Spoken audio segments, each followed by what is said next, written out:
Hi, I'm Charmaine Vieira, and I would like to introduce to you BellaVegan's School of Raw Cuisine class of October 2014. Good morning. I'd like to introduce Shonda Morrison. She's the director of Northern Lights Health Retreat in northern Minnesota, and she's certified through the RISM program as a natural hygiene coach and also a graduate of the BellaVegan School of Raw Cuisine. Thank you, Terry. She's my assistant today. And the recipe that I'm going to demonstrate for you today is going to be the zucchini noodles, raw, and a basil pesto. So to start with, I have part of my zucchini already spiralized. So I just want to demonstrate for you one more little zucchini. And this is your spiralizer. And you want to be sure that the ends of your zucchini are square so that they'll fit into this spiralizer without any problems. So I'll just cut off the ends here a little bit so that they are flat.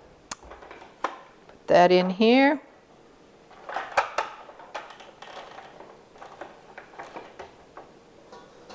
And then we're just going to turn this a little bit to make the little spirals here.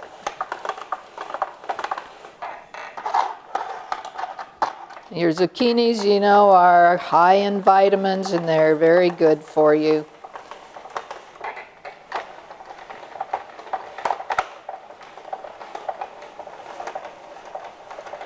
Okay, we're about done with that.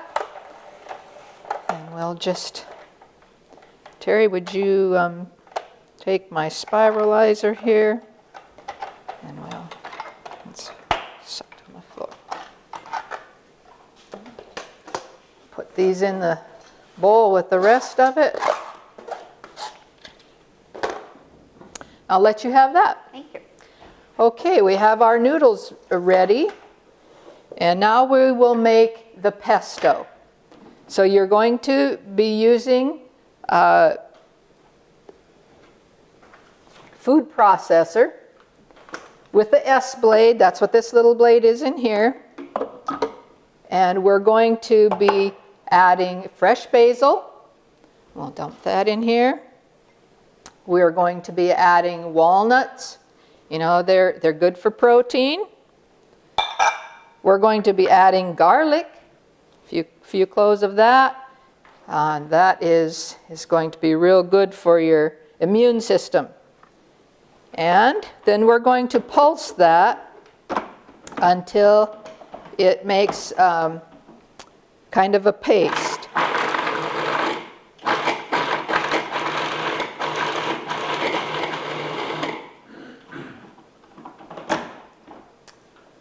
Okay, I think that's good. I'll show you that. And then we're going to slowly drizzle into the top of this the olive oil, so that it mixes with this and makes the paste complete. So as your machine is running, I'm just going to drizzle this into here.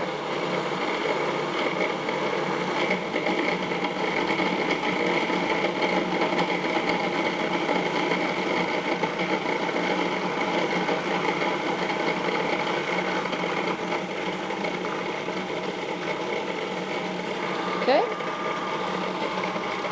If you want to, you can add a pinch of salt, which I think it needs it, so I'm going to put a little bit in there. That's optional if you don't want to use salt. And also a little cayenne pepper to spice it up a little bit. So we'll put a little sprinkle of that in there.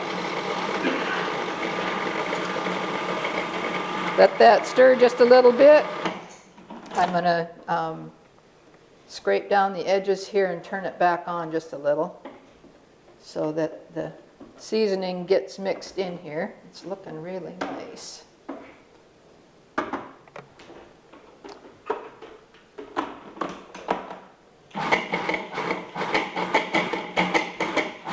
If you're making a small batch, a smaller food processor might work better. Okay, we have our pesto made here. We're going to dump it over the top of our noodles.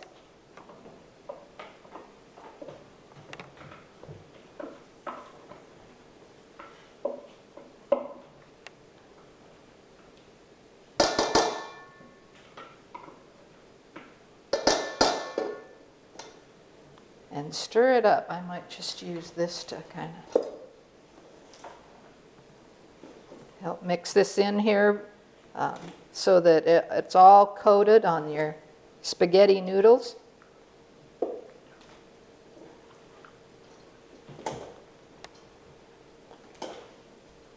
This makes a beautiful main dish for your dinner or supper.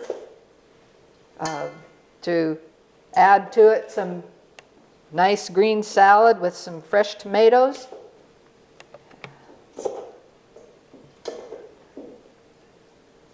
I think we have this just about mixed up good enough here. Okay. And then I'm going to dump it into a serving bowl.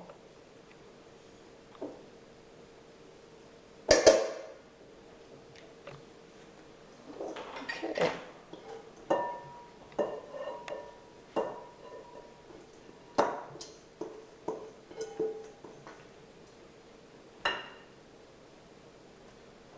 So here we have your raw zucchini noodles and your fresh basil pesto. Good morning. I'd like to introduce to you Terry Myers. She's the director of the Madeline Island Lifestyle Center, and it's located in the beautiful Madeline Island in Lake Superior, Wisconsin. She's certified from the Risen program in the Natural Hygiene Coach, and she's a graduate of BellaVegan School of Raw Cuisine. Terry. Thank you, Shonda. Okay, well today I'm going to be making wild rice salad with beets and a garlic or ginger dressing. And what I like about wild rice is it's from my area. It's grown all around the Great Lakes of northern Minnesota and up into Canada. And actually rice, I have to tell you, is not wild rice is not a rice. It's actually a seed. And it's a grass seed that is hand harvested by the Ojibwe Indian tribe up in northern Minnesota. And what they actually do still today is they take little boats into the grassy areas and they pull the grasses over the front of the boat and they knock this seed into the bottom of the boat, and when the boat is full, then they go and prepare it. So we're going to bloom this rice. We've bloomed it previously.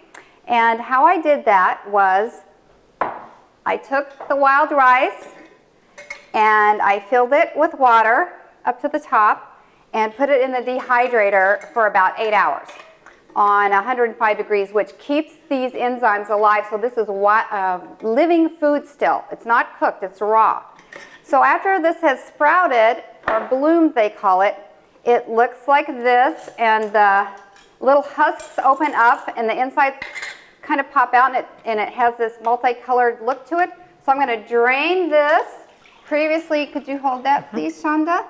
Previously bloomed rice while she gets that taken care of. Thank you. It's a little bit drippy here, but it looks like this after it's bloomed. So I will hand that back to you when I'm ready for it in a minute. So before I do anything else, I'm going to make my dressing, which is the ginger dressing. I have a little bit of olive oil, and I have some chopped ginger. I also have some apple cider vinegar.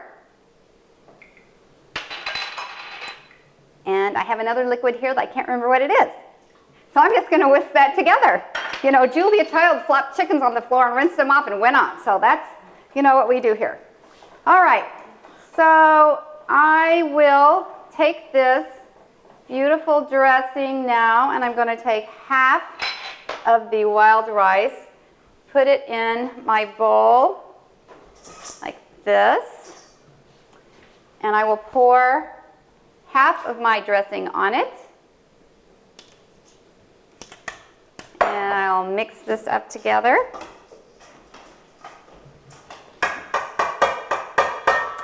Then I'm going to add beets.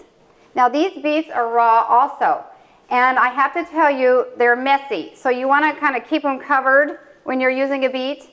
It'll keep you a little cleaner and all this liquid doesn't run everywhere, but I'm going to chop the top off of this beet. And how I made these beets all nice and thin was I used this mandolin slicer on a very, very close, with the blades close together. So it makes a very thin slice. So you just slice it like this, and you always need to put this glove on because you can really cut yourself if you're not careful. So this is a very important safety measure here. So I'm just going to go like this and slice this beet off, and you can see it comes out the bottom, and you get thin slices like this. Okay, so now that the beets are sliced up, I'll add the beets to my first part of the wild rice. I have red beets and I have yellow beets. So I'll put these beets in here and mix it in with this other part. And I will also now add, it's just so colorful, I'll add some parsley and a little bit of mint. And then these are previously soaked sunflower seeds that have soaked overnight. And you soak these so that they're easily digestible. Nuts are better after you've soaked them for a little while. So they've been soaking overnight. Those will go in now. And I have some red onion. And I like these red onions like this. They're not all chopped up in little squares. I like these kind of slivered like this so that you can see them in here, and it gives a nice texture and some different sort of shapes in the salad. So I'll be mixing this together now. I think I need a few more yellow beets, so I'm going to put in a few more. And I'll top it off with the rest of my dressing.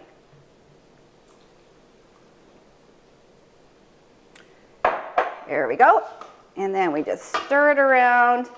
And wild rice is just such a wonderful thing to be eating in the fall. It's all nutty and kind of warm, and you've got the earthy root vegetables that are all being harvested right now.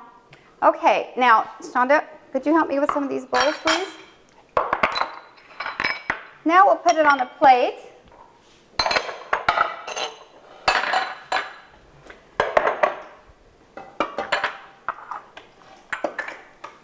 So I'm just have this all mixed up together. And all these different colors are coming through, different shapes and textures. And then we just decorate it with some beautiful sunflower seed sprouts. And I have a couple little mint clippings here. I'm just going to stick it on there. And then you can get flowers. There's edible flowers or unedible ones. These are unedible, but I like the color, so this is what I had in the garden. So I'm going to put these flowers on the top to give it some more color. And there you have it.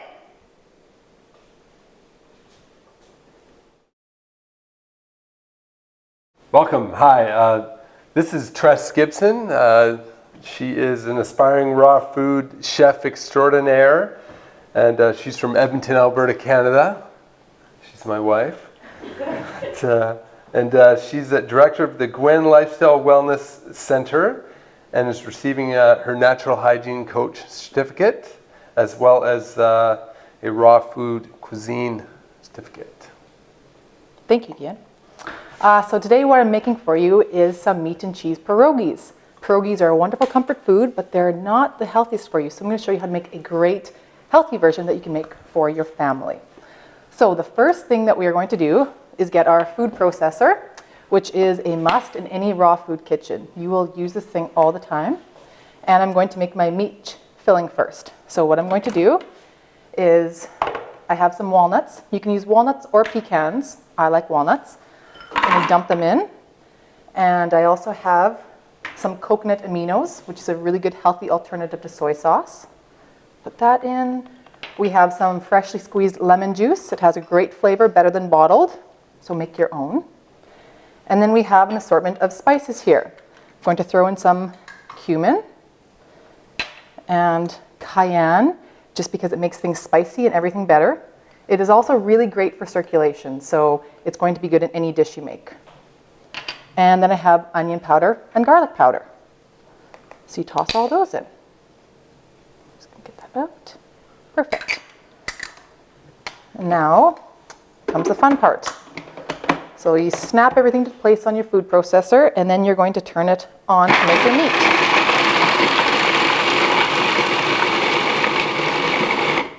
And then what we're trying to do here is mix it up well enough so it gets the appearance of a minced meat, because it is going to be an alternative to meat, so you want it to look and have the same texture as meat. So now that I've mixed it up, I'm going to scrape the sides a little bit here, and it's coming along, but a couple more minutes. Well, it's a couple more seconds.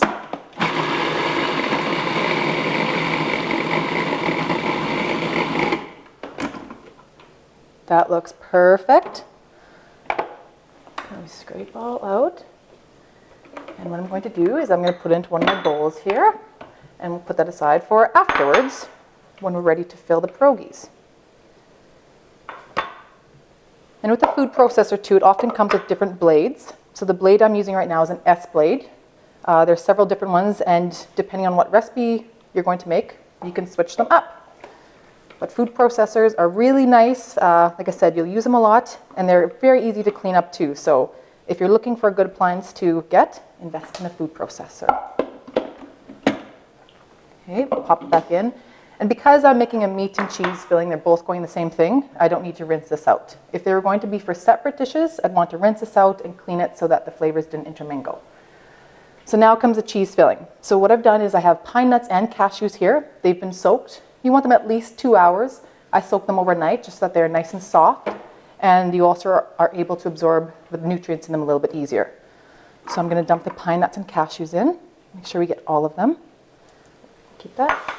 And then I'm going to dump in some nutritional yeast. And again, your freshly squeezed lemon juice goes in. And then you also have some salt for flavor. Now for this recipe, I'm using Celtic salt. And that's a really good choice just because Celtic salt has not been refined. It has all the minerals you still want in it. If you use normal table salt that's white and bleached, it's just not going to have the same health benefits in it. So now we've got everything in here. And again, the fun part of mixing it all up.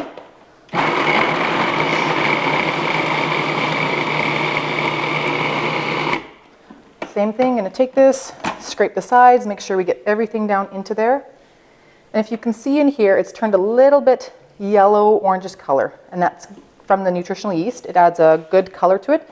It also adds a cheesy flavor. So if people are transitioning from a traditional meat-eating diet into this vegan diet, this is going to be really good for them because it looks like cheese, it tastes like cheese, so you're going to completely just make them fall in love with this lifestyle.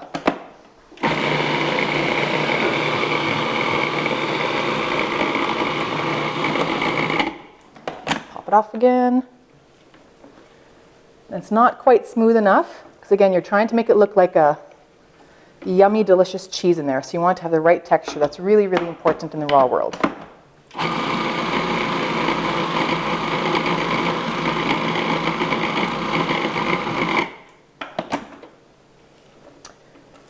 Oh, it's getting there. The big thing that people sometimes make a mistake with when they're making vegetarian or vegan food is they don't wait long enough. If it says blend it till it's creamy, blend it till it's creamy. So they get impatient and they don't let it go long enough. So really make sure that you're using your patience and blending it so you get the textures that you want.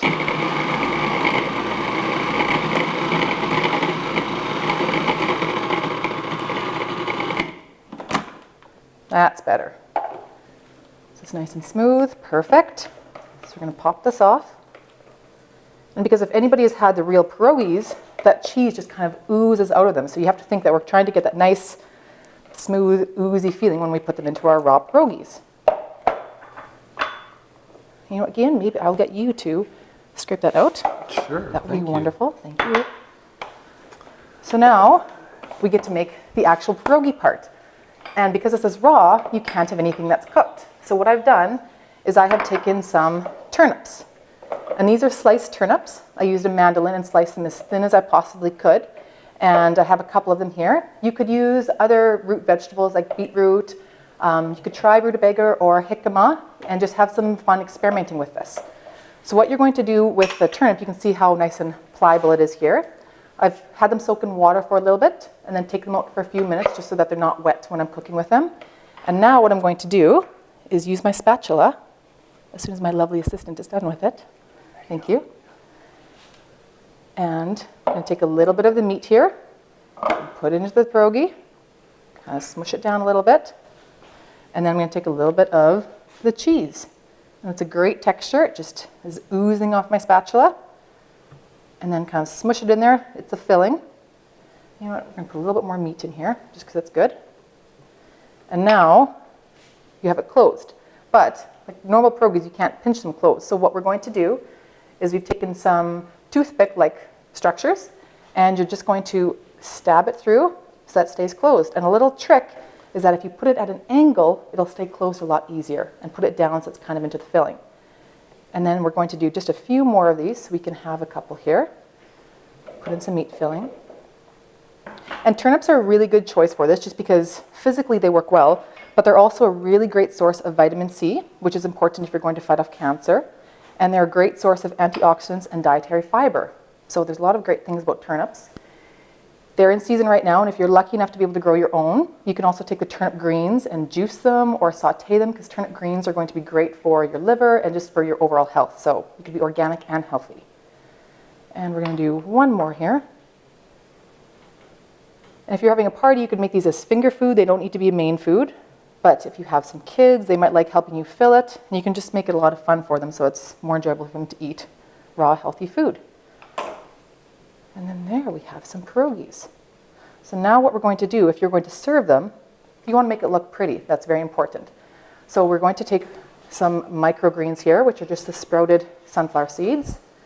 And obviously you could do this on a larger scale. We're going to put them on our little plate. And just because pierogies are Ukrainian, and they often have cabbage in them too, we have some purple cabbage that we're going to sprinkle along. It adds some color, and plus you can munch on them afterwards for some more health benefits. And then we are just going to delicately place our pierogies on our bed of greens here.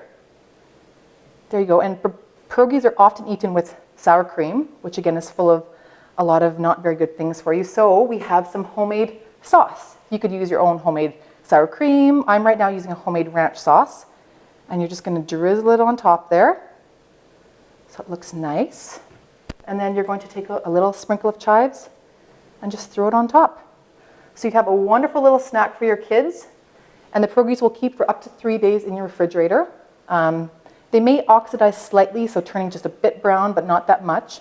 If you're worried about that, you could soak them in some water and a touch of lemon juice. But you can see how nice it looks. So there's a little version for your kids. And then for the adults and the family in your life, you can make a larger scale version. That's very easy. So here are my meat and cheese pierogies for the raw world. Thank you. Good morning, everybody. I'd like to introduce to you Gian Gibson. He's a wonderful raw chef, and he's also my husband. He is from Edmonton, Alberta, Canada, and he is running a lifestyle and wellness center in the beautiful countryside of Gwyn, Alberta. So he would love to have you come see him, and he will help heal you, and you can experience some authentic Canadian care. Gian? Thank you, Tress. She's great. Okay, so I am making a falafel. It's a raw falafel, and we're starting with some raw pre-soaked sunflowers, seeds, not the flowers, the seeds. And so put that in the bowl there. Go. And carrots chopped. And this is all going in the Cuisinart, which is, I can't remember what it's called, but anyway, food processor, thank you. And some coriander as well, and cumin. And a fun fact, I didn't know corianders were cilantro seeds, so there you go. And we're putting some lime juice in there as well, and a freshly made lime juice, organic cilantro, and green onion. Look at that. Doesn't that look good? Okay. Thank you. And all of this goes in the food processor.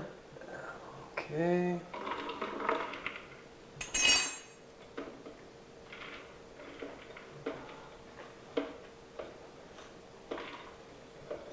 So there is a ton of nutrients in this dish, and because it's live, you're really getting and saving a lot of those nutrients. So your system gets to use them, which is great.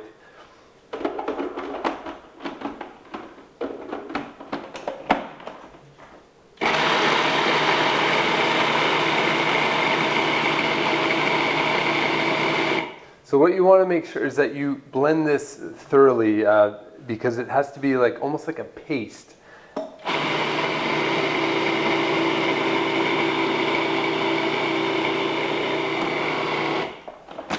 So I'll check it here, stir it around a little bit, make sure it gets mixed up. And you want it to be like a dough, consistency of dough.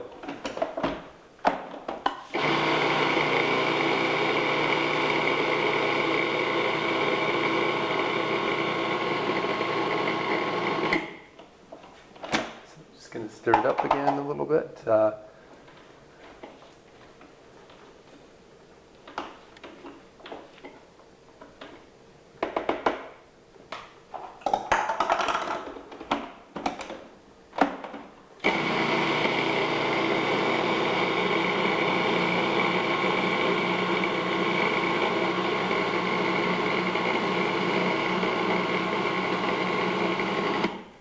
Okay, so looks like we're getting there.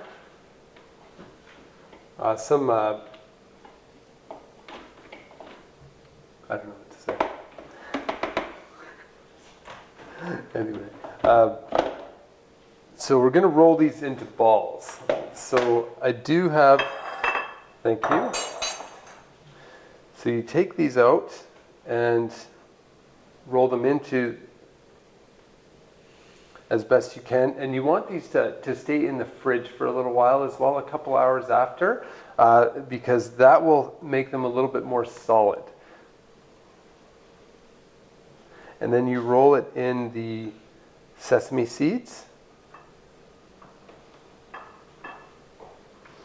And I have some cabbage, which we're going to use as well. And you can do lots of different things with these falafels. Use your imagination.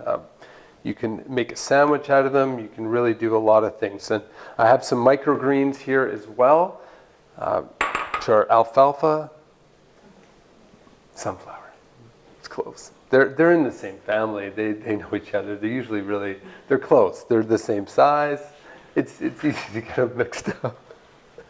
Okay, and so the falafel goes on top here, and I'm just going to make another one. Here, I'll make a bigger one, because some of us like to eat a little bit more.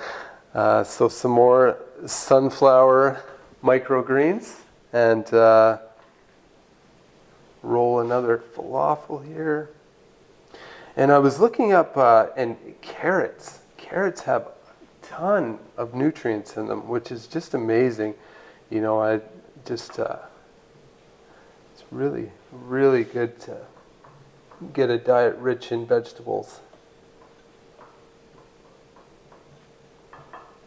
Okay, so that comes out here, and roll another one here.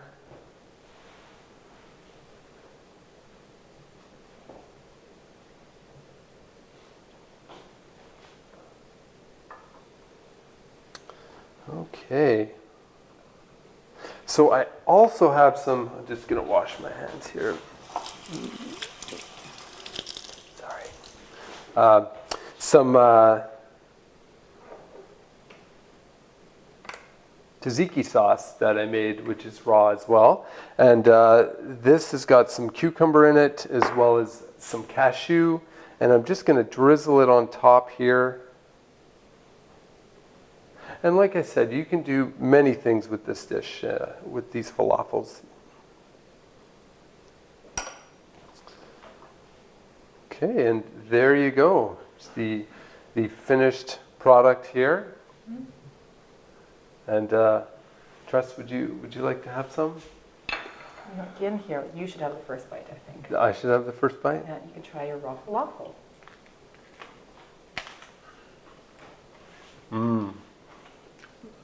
Good. Good morning, everybody. I'd like to introduce to you my good friend Julieta. She's originally from Mexico, and she's a recent graduate of the Risen School of Natural Hygiene. And she has learned a bunch of wonderful skills that she's so excited to take back to Vancouver, Washington. And here today, she's going to make some delicious food for us. Julieta? Thank you, Tress. Yes, today we're going to make a very simple dessert with no guilt. And it's a pomegranate cheesecake. No bake, no cook, live, and easy to make in no time. We're going to start with our crust, which is going to consist of some almonds. Almonds are very good for us. They're full of protein. You know, your protein for the day could be your dessert. Who will tell? And then we're going to add some dates that we kind of soak and make them a little bit soft earlier, and a little bit of taste with some organic vanilla. A little bit in it. And a good old Celtic salt that has a lot of minerals in it, not just sodium or chloride. Okay, there we go. And we're going to use our food processor. It's a must in everybody's kitchen. I love my food processor and I use it every day. Here we go.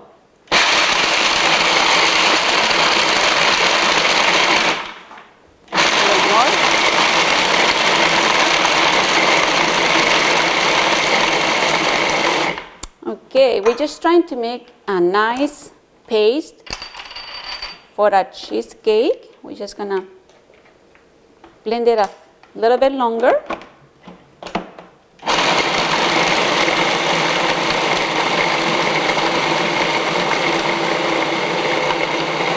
All right, looks like it's done. This is gonna be your crust, and we're gonna use our spring form pan, and we're gonna layer it all down. Take the edge blade. Thank you, Tress. And with our hands, we're just going to push this down. We're just gonna press it down, nice and even.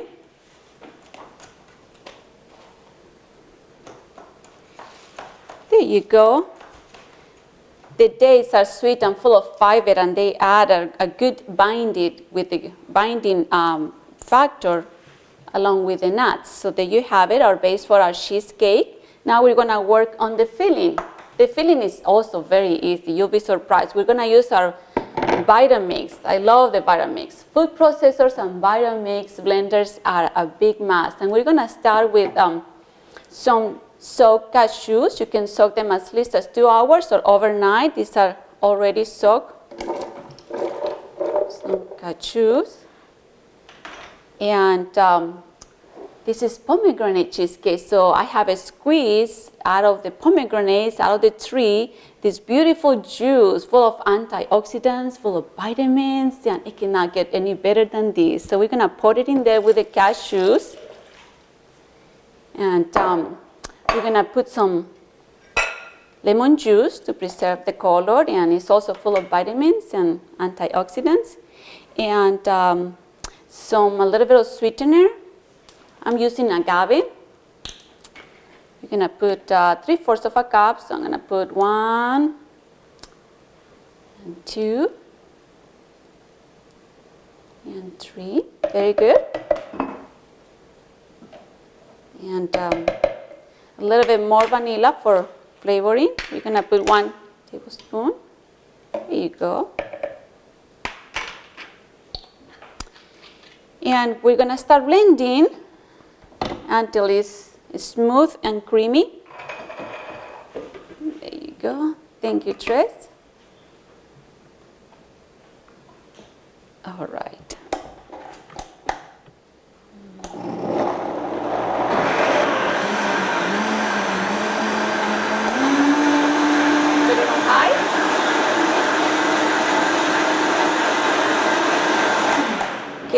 At this point, we're gonna add a little bit of coconut oil, which is one of the best oils to use out in the market in our roux cuisine.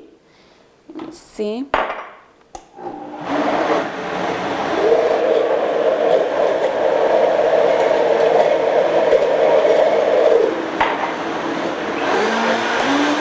You can see that it doesn't take very long to make it nice and smooth and creamy and ready to pour over our nice crust that we have already made.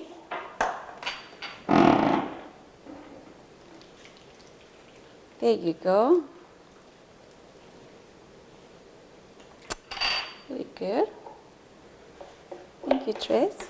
And just let it sit in your refrigerator for 2 hours. And for our demonstration, I have made one ahead of time, and I'm going to show you. And this is our final product. Nice pomegranate cheesecake for us to enjoy guilt-free.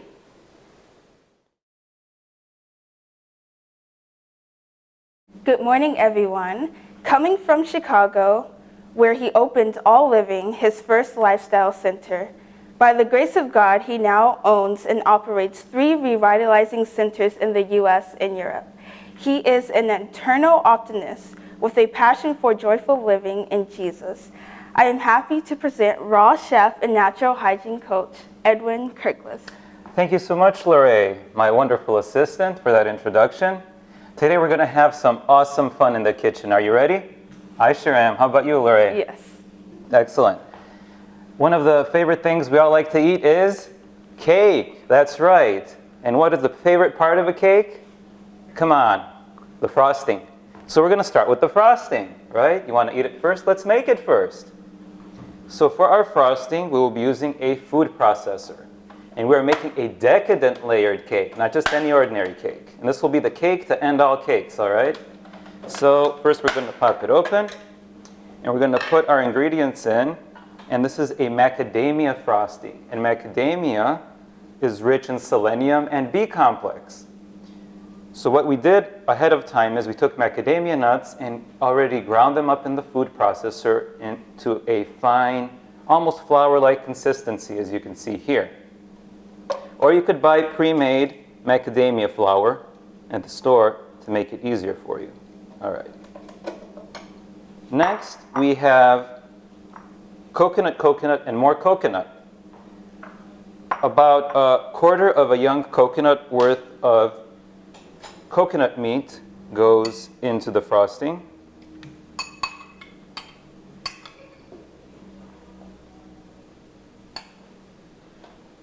Then we have some coconut oil, which if it's soft and pliable like this one, it'll work nice.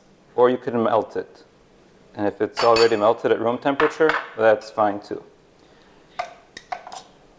Coconut is really good for your immune system. It's antiviral, antifungal, antiparasitical, antibacterial. It's fantastic. So we're adding some coconut water now into the food processor as well. Some Celtic sea salt. And coconut nectar. Now, coconut nectar is taken from the sap of the coconut tree, and it's very sweet. You can see it has a nice, thick consistency. So we're going to put that in.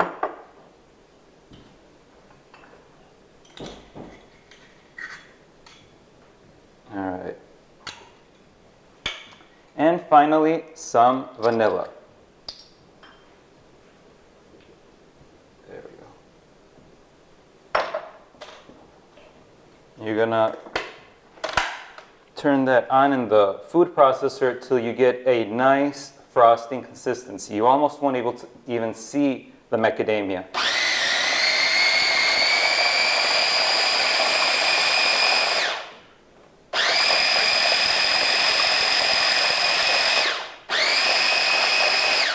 And just like that, it's already done. So take a look at that. I mean, that's wonderful. It's like bubbly, it's liquid, it's fantastic. I love it. So Lorraine, can you please take that and put it in another container? Thank you. And we're going to get started on the batter part of our cake. Now the batter has two components, the dry and the wet. And we're going to start with the dry.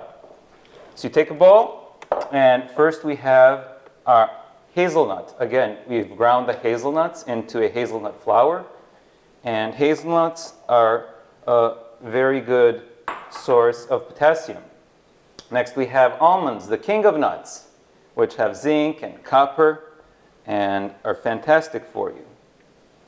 And finally we have carob, and carob is great for your digestion. We're going to sprinkle that in. And again, some salt. And we're going to just mix that in so it's even. Stir it around. There you go. And now we're going to go to the wet part of our batter. Now for the wet portion, we're going to go back to our food processor again. So you could reuse the same container, it won't hurt. And the reason why we did the frosting first, besides the fact that we love frosting, is because the wet part in the batter requires dates. And we don't want the dates to stain the macadamia frosting. Change the color. All right. There we go. Pop in the blade. Make sure it's empty, because if your container isn't empty, sometimes the blade won't sit, and you don't want to ruin your machine. So, for the wet part, we have some dates that we have already pre-soaked in coconut water. Why coconut water? It makes everything taste better. So we're going to put that in. They're nice and soft. They've been rehydrated. And we're going to add, again, about a quarter of a young coconut worth of coconut meat. And we're going to put the rest of the coconut oil we have. And the coconut water. And we're putting in some more coconut nectar. There we go. Now you're going to need a little bit less coconut nectar for the wet batter than you did for the frosting, because you want the frosting to stand out, being nice and sweet, and the batter to provide a nice contrast for that. By the way, dates, 100 grams of dates has over a quarter of your recommended daily allowance of fiber. Did you know that? So eat your dates every day, maybe, not every, but every other day, and you will enjoy the fiber from that, surprisingly. So, and finally the vanilla. A little bit of vanilla. There we go. That'll work great. So, now this is going to be a little bit thicker than the frosting. So turn that on.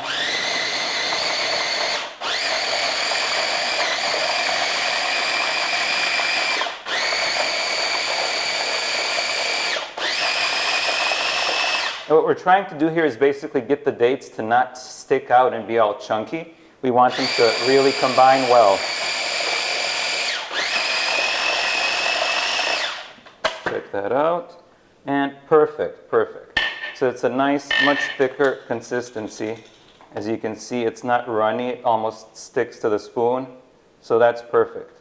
So it'll combine with our dry batter fantastically. So we're going to take that out. And okay.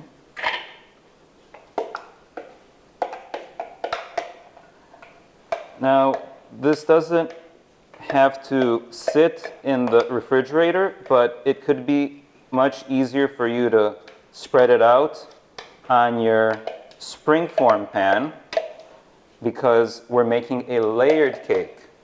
And since this is an all raw layered cake going in a pan, you don't want it to run down the sides of another container, so that's the benefits of using the springform pan.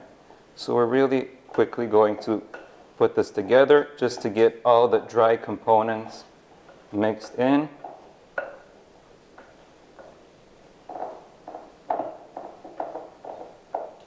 And eventually.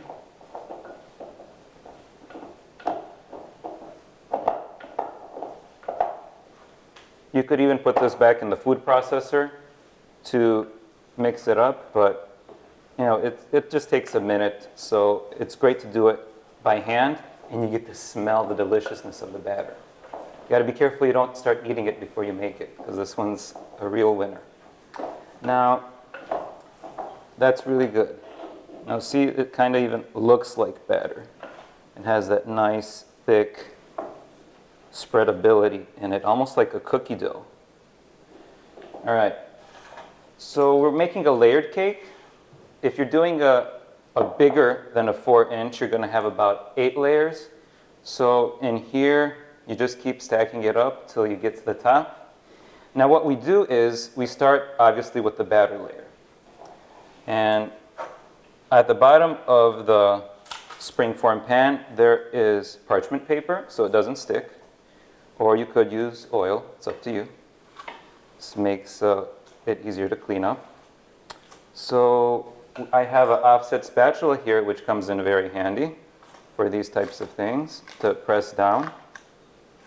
And we need a little bit more of the batter. So your bottom layer is going to be a little bit thicker than the rest, just because you want that nice stability at the bottom as you are making your layers. All right.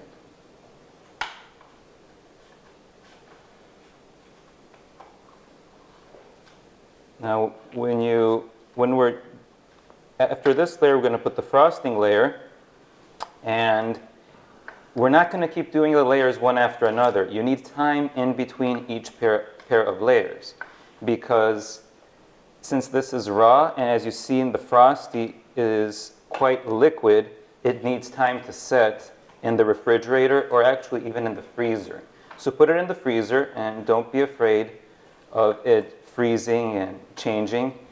It'll set nicely. In the smaller springform pan, it'll set in about 10 minutes. If you're using a bigger pan, it could take up to half an hour.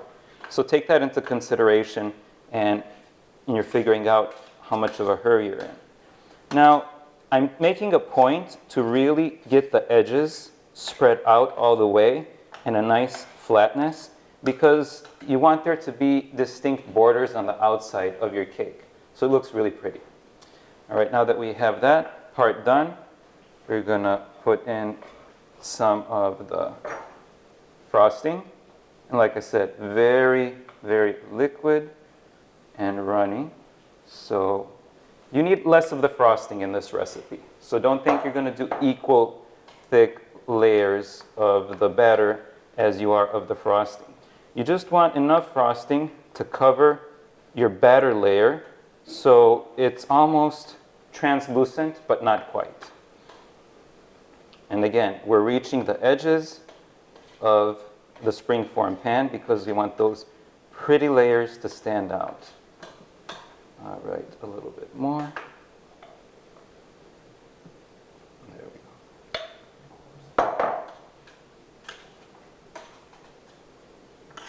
And that's great. As you can see, it's not perfect, but it's the way we want it, just nice and translucent with the sharper edge.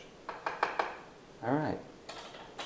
So Lorraine, that's ready to go in the freezer. And we're going to show you the final product now after several layers. So we did it in a 9-inch springform pan, and that came out to exactly 8 layers, 8 beautiful layers in this. And we did garnish it with raspberries, which have vitamin K. Did you know there was a vitamin K? Well, now you do. And mint. And mint is really lovely. You don't want to just look at it, chew on a piece of it. It'll cleanse your palate after your meal, and it'll refresh your salivary glands so you're ready to enjoy this cake even more. Enjoy.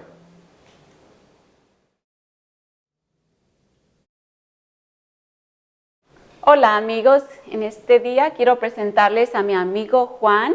Él es de México, del el estado muy bonito de Michoacán, donde él tiene un sanatorio donde ayuda a muchas personas recuperarse, cambiar su estilo de vida y a mejorar su salud. Y en esta mañana nos va a presentar una receta muy deliciosa. Good morning, friends. Today I'm going to introduce you my friend Juan. He is from Mexico, Michoacán State, and where he runs a wellness center, and he has had the opportunity to help a lot of people get better, change their lifestyles, and improve their health. And today he's going to demonstrate a beautiful, delicious recipe. Muchas gracias, amiga Julieta. Y en esta mañana vamos a presentar una deliciosa nieve al natural. This morning we're going to present to you a delicious ice cream, all natural. Que la vamos a hacer al natural porque es de marañón. It's all natural because it's made out of cashews. No lleva huevo, It doesn't have any eggs, no lleva leche, no milk, no lleva ninguna azúcar procesada. and nothing of processed sugars.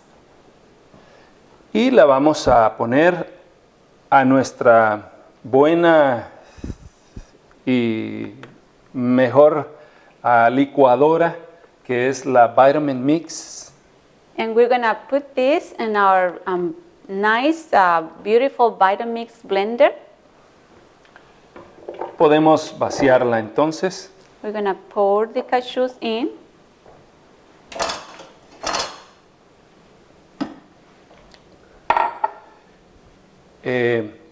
Vamos a añadir una taza, un cuarto de agua. We're going to add a cup and a half of water.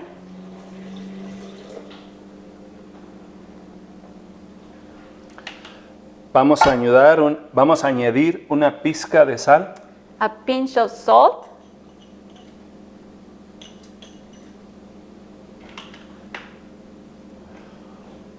Una cucharada de vainilla. A teaspoon of vanilla.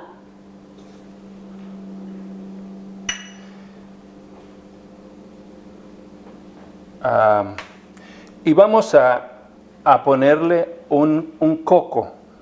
We're going to add some coconut meat. Lo que sería por medida un cuarto de coco. About half of the coconut.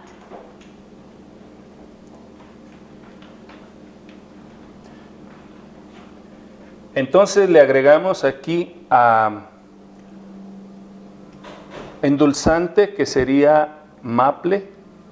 And we add some maple syrup.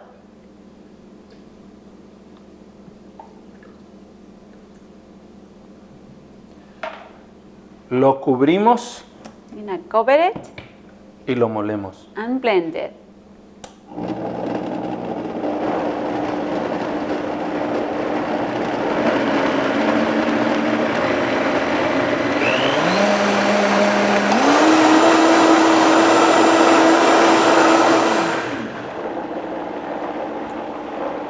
Le agregamos entonces ahora aceite de coco.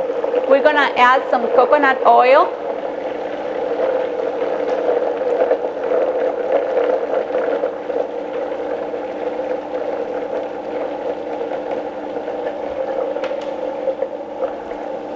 La volvemos a cubrir We cover it again. y le volvemos a dar velocidad.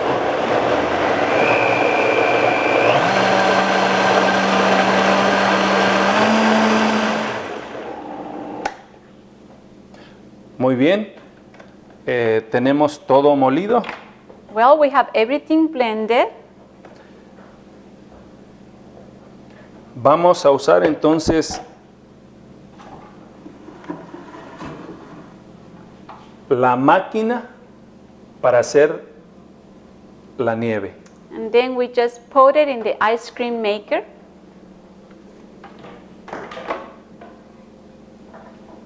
Se le agrega un poco de hielo. We put some ice in the bucket.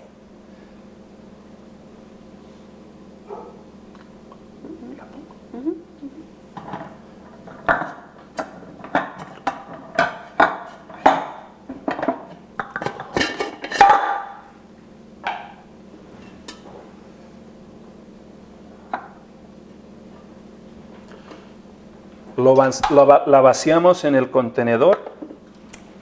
We put it in the ice cream bowl.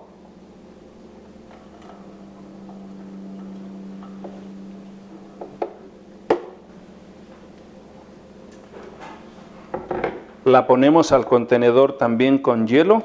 And we insert it in the bucket with ice.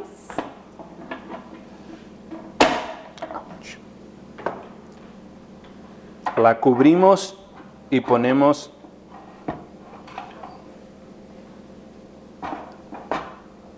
el motor. We put the motor on and we run it. Ponemos el motor, We put the motor on. la prendemos por media hora. And we turn it on, run it for a half an hour. Cuando ya está procesándose a la mitad, Bueno. aplicamos nueces partidas en pequeños trozos. And when it's almost done, we add some chopped pecans. Y así es la nieve al natural. And this is the Sabrosa. natural ice cream, delicious Y deliciosa. and delicious.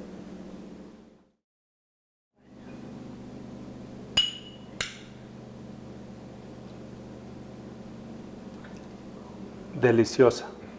Delicious. Hello, I would like to introduce you to Tracy Crotch from the beautiful island, Hawaii. Where she's working currently as a physical therapist in Elam Sports Oahu Island. And she has lots of opportunities to teach her patients and educate her how to adopt a healthier lifestyle.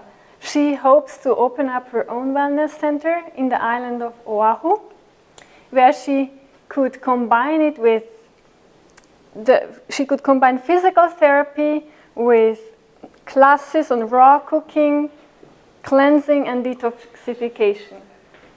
Thank you, Zita. Today I'm going to demonstrate a raw taco Mexican salad. For those of you who like quick, tasty, and affordable meals, this is it. I don't have much time to cook.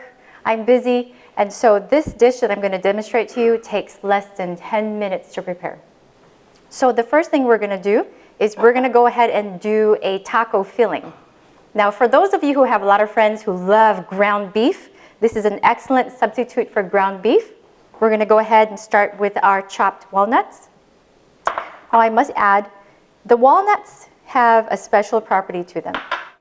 When you consume walnuts in their whole form with their skin on, they provide lots of phenols, fiber, and protein. Now, phenols provide the body with lots of antioxidants, and they also provide anti-inflammatory and anti-cancer benefits. All right, so I went ahead and chopped up my walnuts. You can use a food processor, or you can just chop them by hand, depending on how crunchy you want them, how big you want them. So we're gonna make our taco filling. We're gonna add the walnuts here. And I also have, for my seasonings, I have chili powder, excuse me. And then I also have cumin. I also have coriander. And then I have my coconut amino sauce. Now let me share with you about this cocoa amino sauce. This is actually my first time using it.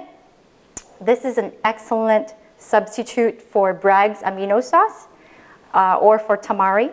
For those of you who are on a gluten or soy-free diet, this is an excellent substitute. This is natural. This is a raw condiment for those of you who love paleo diets. This has a lot of living nutrients, amino acids, and enzymes. This is excellent as a simple dipping sauce, a savory salad dressing, and also a perfect marinade. This is made from the sap of the coconut tree and sea salt, and there are no additives in here. So we're gonna go ahead and mix in our seasonings, our tamari sauce, into our walnuts.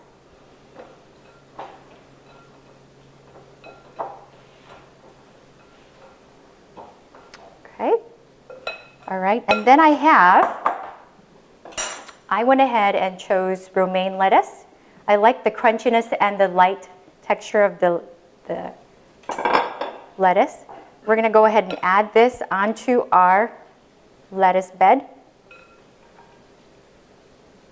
Now when you're serving this and you've got some meat-eating friends over or family members, do not tell them that this is vegan. Just go ahead and serve it and see what happens. They will love it. Okay, and then next we can also add our salsa. I went ahead and made a salsa ahead of time. So we can put it on, sprinkle on your lettuce and your taco meat filling.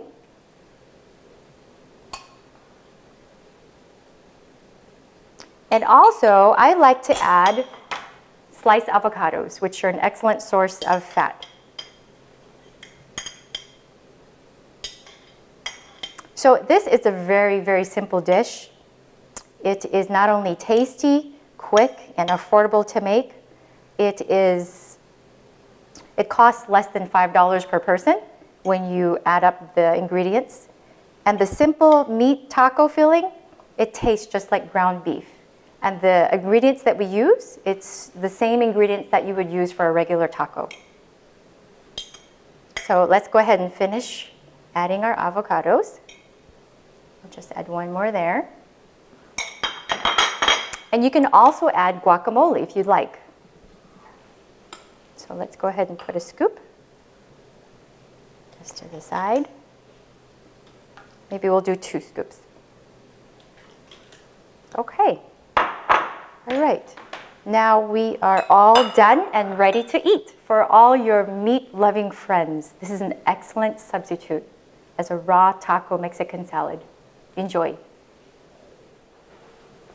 Hello, and welcome to our Wellness Center. Today, I have a special friend and guest. Her name is Zita Witt from Germany. She works as a natural hygiene coach at a lifestyle center in the country and also at a lifestyle consultation center in the city. She enjoys working with many people from many backgrounds, and she works to educate them on lifestyle diseases such as heart disease, obesity, cancer, and many other diseases. Zita, take it away. As I work with these people, my work is to show them where the cause of their disease is.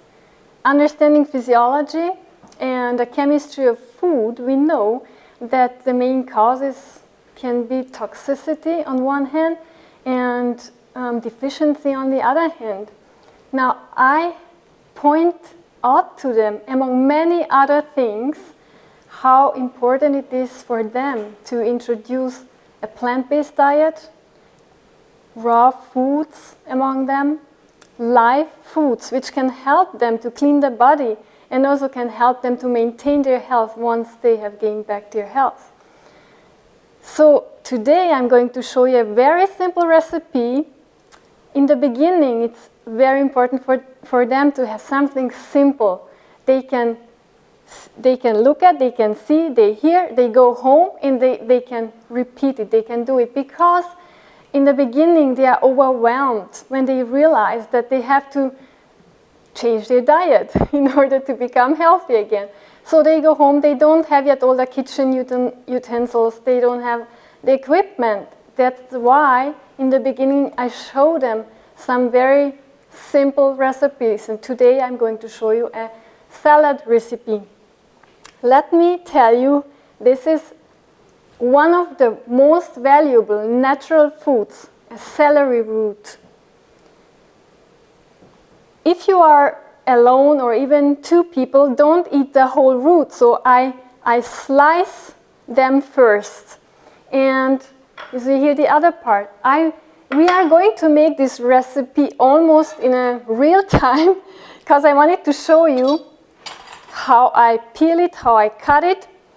As I said, I slice the celery, and it's easier for me to peel it, much easier than just going around the whole root. And see here, the celery has lots of roots, and you kind of have to cut away most of it. And so you just go like this, and you see here we have to cut this out. Okay. It's almost like with potato, where the roots are inside. You just go there and cut it out. Now, talking about my experience, it took me very long to enjoy the taste of raw vegetables because there was no one there to show me how to prepare them. And as children, we didn't eat much raw. But celery, my mom prepared celery bread spread, and I did not like it. I did not like the taste of it. But she kept telling me, you know, celery is good for the brain, so I ate it. Now the celery slices are peeled. When you want to keep half or a bigger part in the refrigerator, you just dip it into a little bit of lemon, or you go with the lemon on it, and then it keeps white. And don't peel the half you are not going to use. So now we are taking these. I have this part here, and we are going to use the kitchen machine, the food processor with the grater blade. And I like to grate them fine, not too big pieces, because it's kind of firm, and so you have to chew them. So I put this, let me chop first the apples as well. Now celery tends to have a strong taste. That's why, especially in the beginning, I'm very careful to give it a good taste. So I use apples. I like to use a sweet sour apple. And if the apple is not enough sweet or not enough sour, I just used to add to this more lemon juice or a little bit of agave, depending on the apples. Now these apples are not really sweet and not too sour either, so I'm going to use lemon juice. Once the apples are cut, it can go into the food processor. This recipe, you can make it even if you don't have a food processor. You can just take a grater, and I guess you will not need big quantities, so it's easy to do it. But I'm using here now the food processor and go.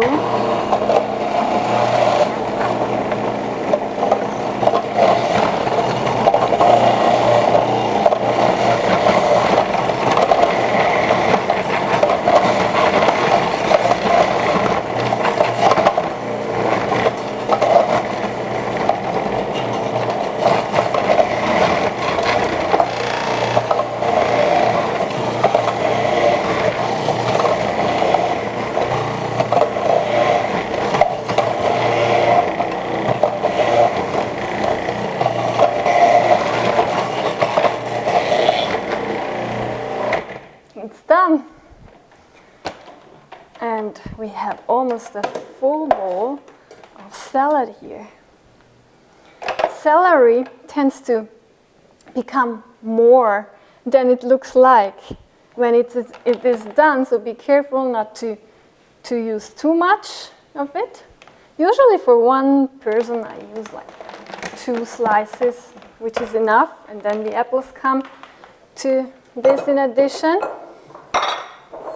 And once people start to enjoy the taste of celery, they can add less apples, or let me actually tell you, you can replace almost all the ingredients here. Celery roots go well also with pineapple. You can use pineapple instead of the apple. You can use, instead of the lemon juice, which I'm going to pour it on this now because we want to keep the color white here, right? So you use lemon juice. And since I have a lot of salad here, I used more lemon juice.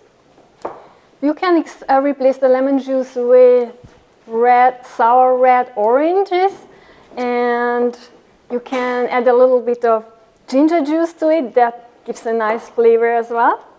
You can replace the cashew cream, which I'm also using for this. Basically, people are using sour cream and maybe yogurt, and I'm using a cashew cream. You just blend up the cashew nuts with water. Or you can use also a cashew nut butter. If I use cashew nut butter, I usually add a little bit of water if it's needed, if you don't have too much lemon juice. Otherwise, you can just blend your cashew nut butter with lemon juice. Also, you can replace the cashew nut butter with almond butter. So I'm adding this. I use a little bit of salt. It's not much. It's just to give it also a taste. I mix all this together. We use this. And the food we eat needs to look good, smell good, and taste good. So we are going to make also a decoration for this salad. Once you have mixed well, so the cashew butter is everywhere, and it looks even more white with it. Now, the salt is in, the juice is in, the lemon juice is in, and if the apples are sweet enough, I don't need agave. It's done. We are going to prepare the plate. And I want to show you a decoration you can use not only with this salad, but for even sweet dishes and other dishes. Oh, yeah, I forgot something. Let me show you this.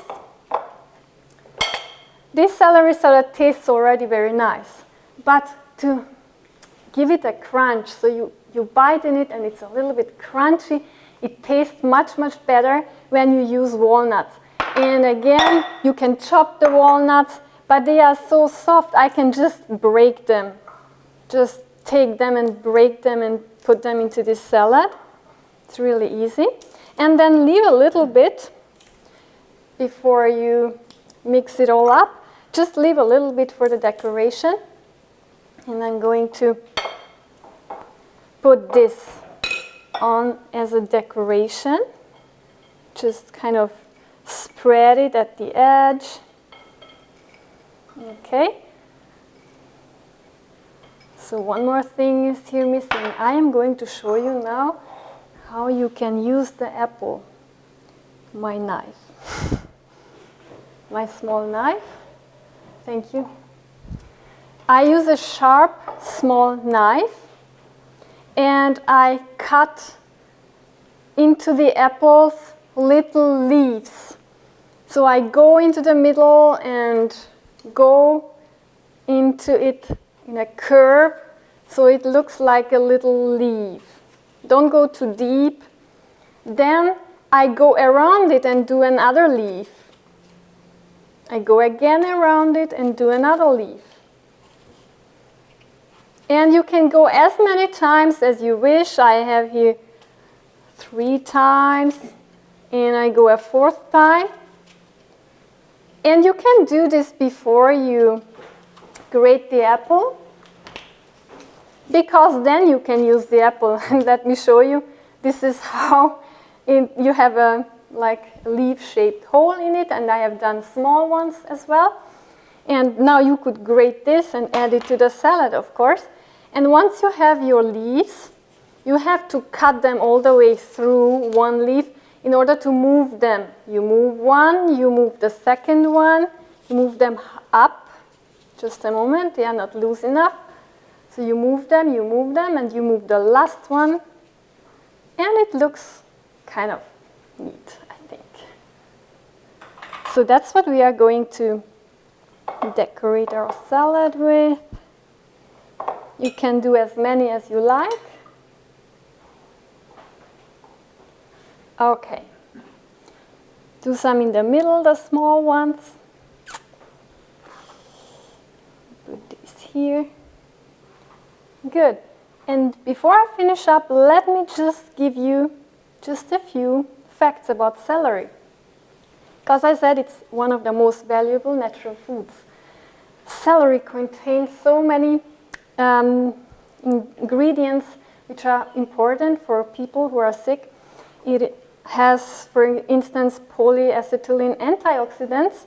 They are compounds, they have anti-cancer function and offer also protection from colon cancer and lymphoblastic leukemia. They are a very good source of vitamin K, and they have like 34% of recommended daily intake. Now, research studies show also that they help limit natural damage in the brain, which is good for Alzheimer patients. They are a very good source of different minerals like phosphorus. They are required for cell metabolism, the buffer system, bone and teeth. They have also iron, manganese, copper helps restore immunity, prevent anemia, required also for bone metabolism. It contains also B complex vitamins. And let me give you just a few more facts. It has excellent calming, antiseptic, anti-allergic, and other therapeutic properties. And celery root is recommended for patients who have problems with their digestive system, including ulcers, gastritis, indigestion, and lack of appetite. It improves function of the liver and the bladder. It cuts down arthritis pain. It gets rid of swellings, improves vision, and stimulates metabolism. Regular consumption of it is linked to improved memory and mental abilities, lowered risk of inflammations, and many other things. Remember, my mother told me it's good for the brain. This is what scientists are finding out. So here is the salad. Enjoy and guten Appetit. Hi, this is my friend David Beard, who is a registered respiratory therapist hailing from Reading, Pennsylvania. And he's also a natural hygiene coach, and he's going to teach you how to make a brownie. I am. And check out my assistant here. Oh, okay. Check out these guns for a vegan, man. Say you guys don't get enough protein. See, gets plenty of protein. So if you're like me and you have a hard time cooking spaghetti, this is the first raw recipe you should start with. 5 ingredients. We're going to keep it simple. Don't forget to take the pits out of the dates. First, we're going to blend them up. Oh, I forgot to tell you, we're making a raw brownie. Okay? So those of you who like to eat sweets but maybe shouldn't, like diabetics, this is low on the glycemic index. So we're just going to add these in first. And I guess we'll start with them, blend them up a little bit. And we're just going to try to make it like a little sticky.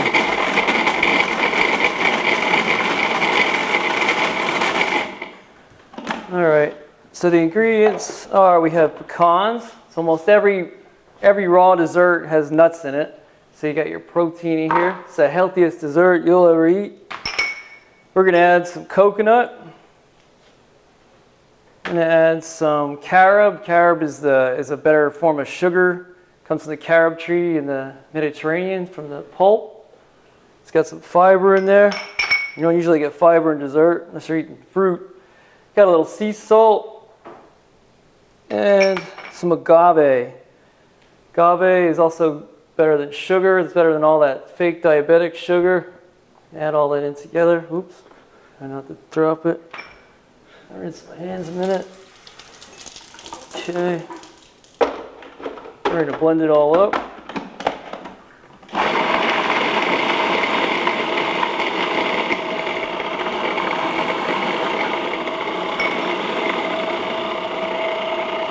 Might have to stir some of this in here a little bit. And it gets caught. So we want it to be like a consistency where it's kind of somewhat sticky. And all these nuts need to be ground up. Okay.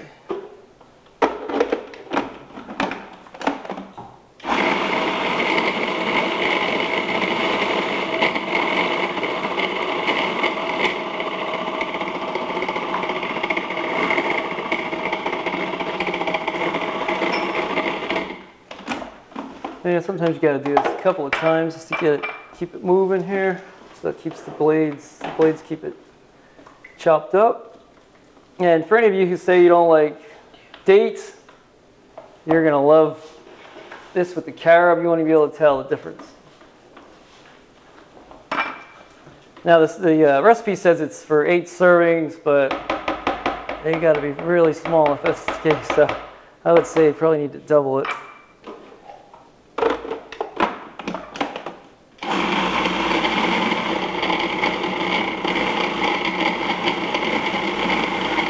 Yeah, there we go. It's starting to blend up.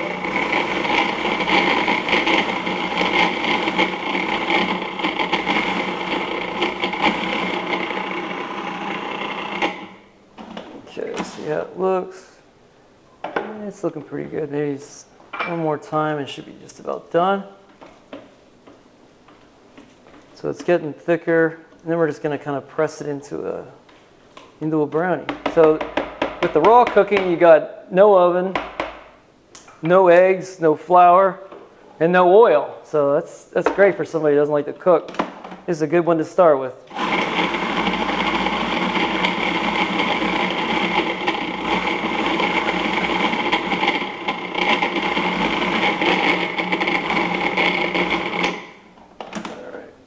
Alright, I think I should do it. Now I'm just going to take this off of here if I can. Alright. And then we're just going to stick this in this plate. Can you hold this? Oh, yes, for sure. Thank you. Right. Perfect assistant. Right, let's get this blade out of here. Put this for a minute. So right now it's pretty thick. You can see it's hard to get it out. But it's starting to look like a brownie. It smells like a brownie. Let's hope it tastes like a brownie. I think it will.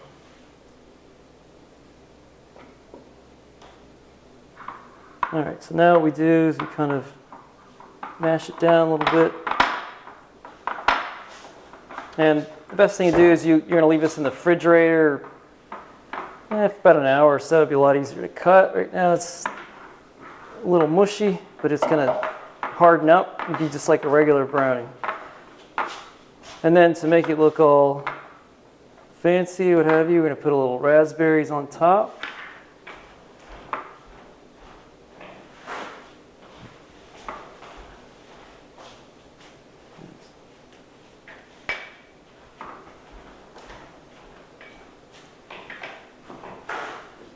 And I'm going to put a little carob on top as well. I'm going to make it like nice and pretty. That's why he gets the big bucks. Then we'll put the carob on.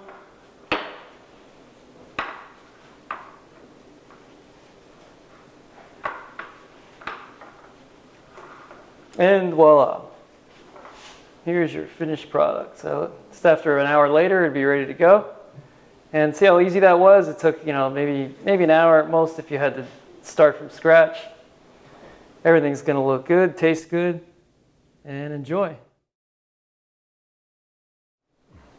Hi, welcome to the Greek Kitchen.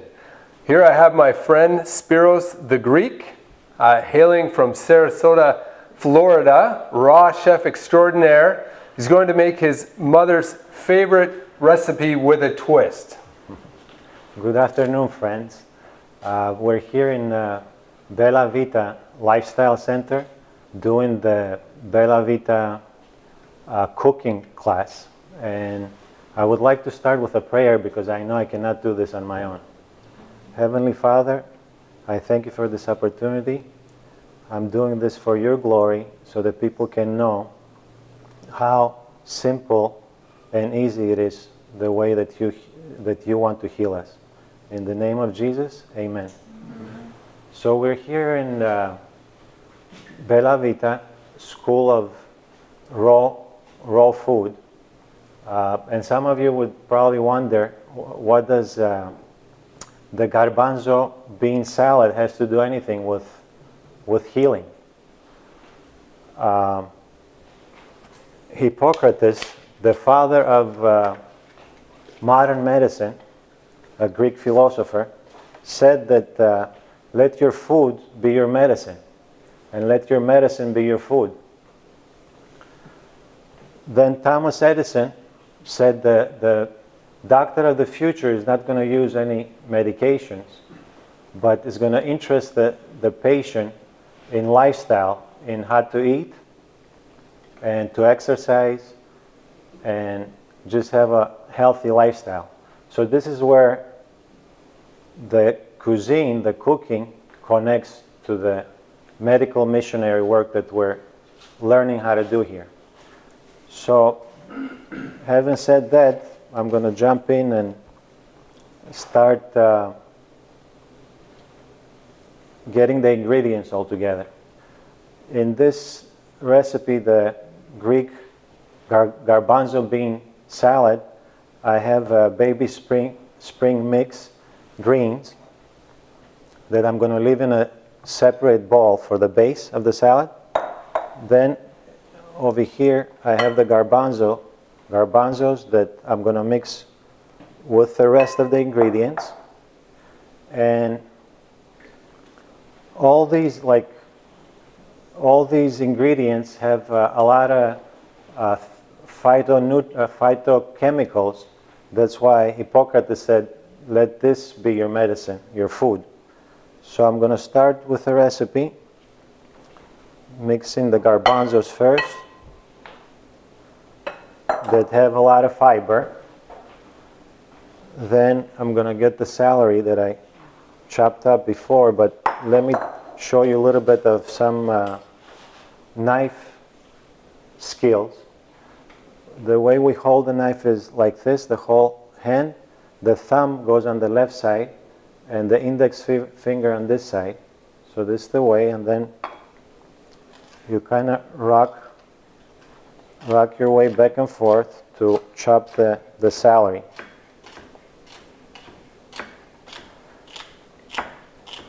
Celery has a lot of benefits that we don't have enough time to go through it all now, but it's good for many things. So I'm going to mix in the celery on top of the garbanzo. Then I'll have my chopped up tomatoes that are good for blood because they're red. It makes sense, yeah? We said that God's way of healing is simple. Parsley, I have some parsley. I read that parsley is good for breath freshener, natural breath freshener. Then I have some mint here, and this already looking good. Olives, chopped up olives.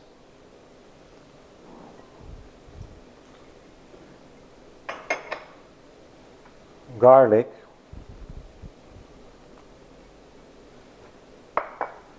Lemon.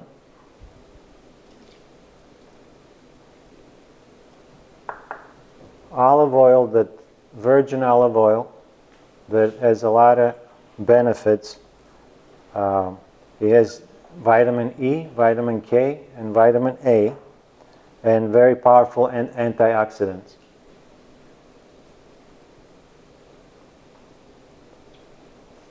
Some salt, we use the Celtic salt because it comes from the sea and it has all the minerals, it's not refined.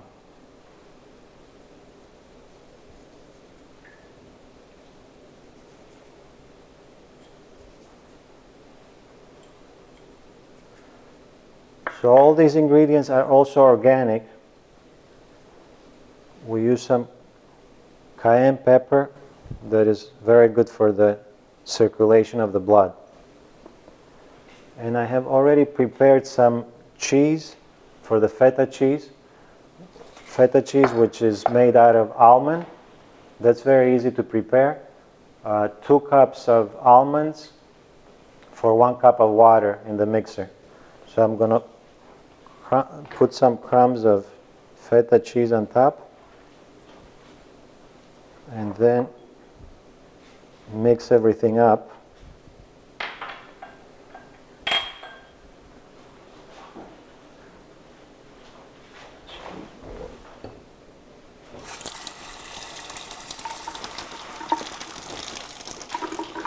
Okay, with the spatula, I'm going to mix up these ingredients. And already looking really good.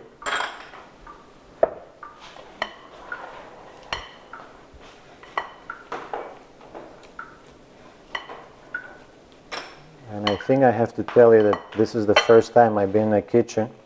Well, I wanted to thank my instructor, Charmaine, and her assistant team for doing a great job. And Lorraine in this school of raw cooking. And we're learning raw, and it's the best kind because when we cook our foods and the ingredients, they lose their power. So now we have the mixture of the ingredients.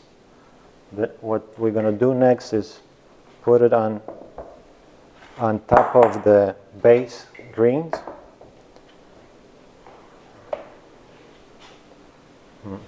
My hands are wet.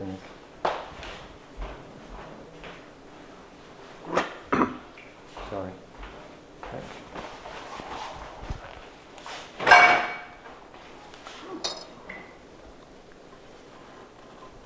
Okay.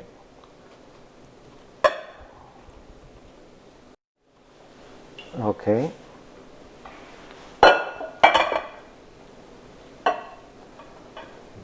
And it takes only about 15 minutes to prepare, so it's not a very hard salad to prepare. Now I'm going to put some more feta cheese on top after I mixed all the ingredients to finish up the Greek salad. It couldn't be Greek without feta cheese. Yeah? And to finish it off, let's garnish it with some red onion. It wouldn't be a Greek salad without the onions.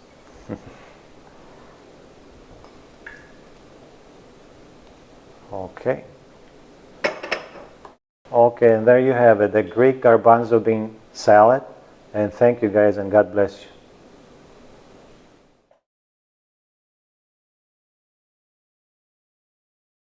Hi, I'm Charmaine Vieira.